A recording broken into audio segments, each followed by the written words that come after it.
মুক্তিযোদ্ধা বনাম রাজাকার। এটা হচ্ছে ভারতের নির্ধারিত ফ্রেম, এটা হচ্ছে ভারতীয় বয়ান বাংলাদেশকে বিভক্ত করার।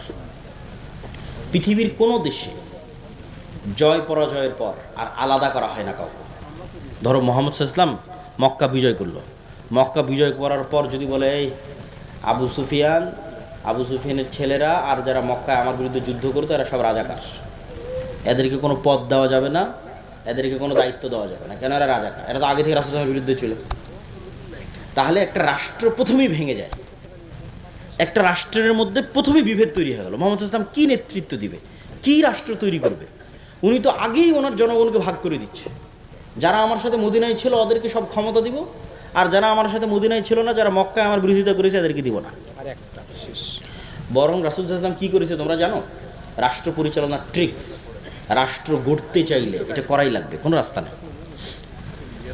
রাসূল সাল্লাল্লাহু আলাইহি ওয়াসাল্লাম মক্কা বিজয়ের পর হুনাইনের যুদ্ধে বিজয়ী হয়ে যত গনিমতের মাল ছিল আল্লাহর ওয়াস্তে সব গনিমতের মাল, 90% গনিমতের মাল, 80% গনিমতের মাল মক্কার নতুন মুসলিমদের দিয়ে দিয়েছে। মানে তোমাদের ভাষায় যদি বলি তাহলে রাজাকারদের দিয়ে দিয়েছে। তো এখন যারা মুক্তিযোদ্ধা, মানে যারা আগে থেকে ইসলামকে ধরে রেখেছে, এদের তো মন খারাপ। তখন রাসূলুল্লাহ সাল্লাল্লাহু আলাইহি ওয়াসাল্লাম আনসারি এবং মুহাজির এই দুই সাহাবী তাদের সামনে দাঁড়িয়ে বিশাল ভাষণ দিল, বলল মক্কার নতুন মুসলিমরা নিয়ে যাচ্ছে সকল সম্পদ গনিমতের মালের, আর তোমরা আনসারি আর মুহাজিররা নিয়ে যাচ্ছ আল্লাহর নবীকে তোমাদের বাড়িতে, তোমাদের মদিনায়। বলেন আল্লাহু আকবার। তখন ওই মদিনায় যে মুহাজির এবং আনসার সাহাবীরা ছিল ওদের চোখ দিয়ে পানি পড়তেছে। এটা কিন্তু এই কথাটার ভার বুঝতে হলে আপনাকে বুঝতে হবে আল্লাহর নবীর বাড়ি মক্কা, আল্লাহর নবীর শৈশব মক্কা, আল্লাহর নবীর কৈশোর মক্কা, আল্লাহর নবীর যৌবন মক্কা, আল্লাহর নবীর বংশ মক্কা, আল্লাহর নবীর স্মৃতি মক্কা। তাহলে মক্কা বিজয়ের পর মন কি চায় না যে আমি মক্কায় থাকি? কোন মানুষ নাই যার মন চাইবে না যে আমি মক্কায় থাকি? তো রাসূল সাল্লাল্লাহু আলাইহি ওয়াসাল্লাম বলছে মক্কার মানুষরা নিয়ে গেল টাকা পয়সা, আর মদিনার মানুষ তোমরা নিয়ে গেল মুহাম্মদ সাল্লাল্লাহু আলাইহি ওয়াসাল্লামকে। বলেন আল্লাহু আকবার। তাহলে রাষ্ট্রকে বিভেদ করতে হয় না, ভারত চায় এই রাষ্ট্রটা বিভক্ত থাকুক। তাহলে আজ 50 বছর পার হয়ে গেছে, এই ফ্রেমে তোমরা রাজনীতি করো যে তুই মুক্তিযোদ্ধা তুই রাজাকার, তুই মুক্তিযোদ্ধা তুই রাজাকার। এই ফ্রেমে যতদিন রাজনীতি চলবে এই দেশ বিভক্ত থাকবে, দেশ উঠতে পারবে না, দাঁড়াতে পারবে না।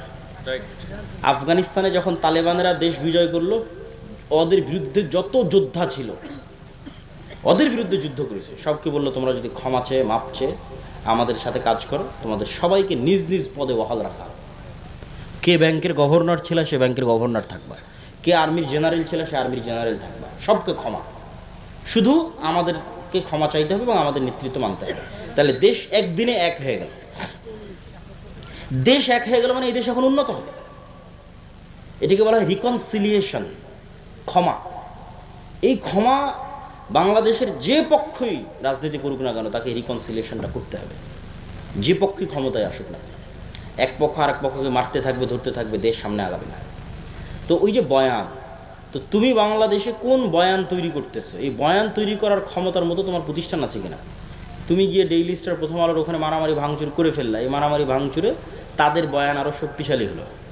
এখন প্রতিদিন ওরা প্রোগ্রাম করতেছে এই এক ভাঙ্গা হারমোনিয়াম নিয়ে, আর তোমার ভাই মরে গেছে ওটা নিয়েও তুমি কিছু করতে পারতেছ না, এটাই ন্যারেটিভ। তাহলে তোমাকে ওই রকম স্ট্রং প্রতিষ্ঠান লাগবে, যে স্ট্রং প্রতিষ্ঠান তোমার ন্যারেটিভকে ধারণ করবে, তোমার ন্যারেটিভকে সামনের দিকে এগিয়ে নিয়ে যাবে।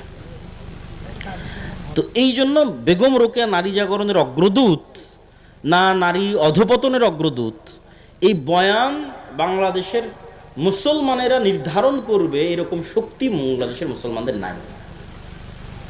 তাহলে এই বয়ান ভাঙতে হলে তোমাকে ওইরকম প্রতিষ্ঠান লাগবে। তো ঠিক আছে, আমরা আমাদের কোনটা ছিল এটা